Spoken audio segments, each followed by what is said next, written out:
Justice Angel, everybody. Hello, everyone. Whoa.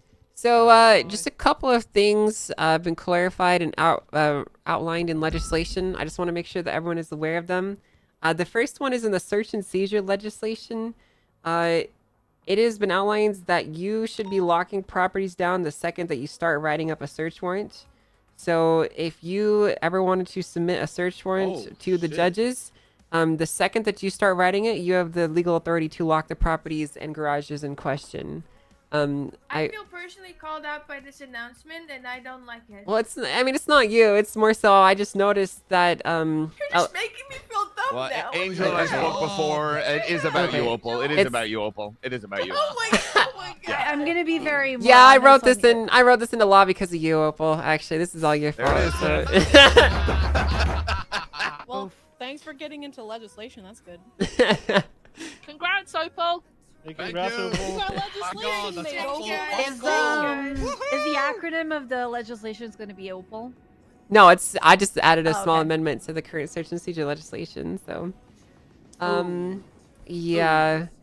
Yikes. I guess they could call it the Opal clause, I suppose. No.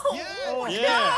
But yeah, so Oh, just for damn. clarity's sake, the second that you are actively seeking a search warrant, you may lock properties and garages.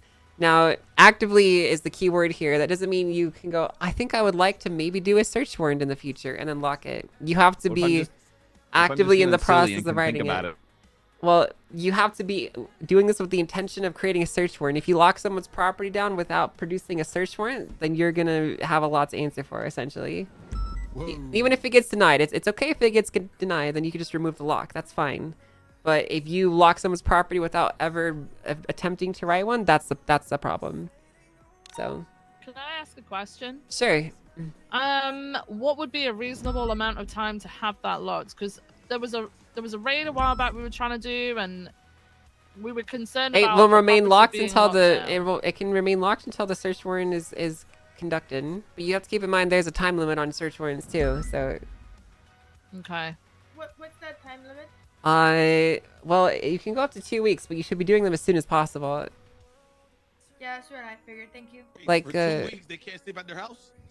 I mean, if I'm gonna be honest, if we find out that you guys are getting a search warrant signed, and then you sit on it for 13 days before executing it, we're probably gonna change your time down to like 10 minutes, because I can't we don't want that to be We abused. criminals. Yeah, I understand. That time limit is there because we understand that sometimes numbers just aren't there. Sometimes something could happen that could delay it. So there's time there to allow for that, essentially.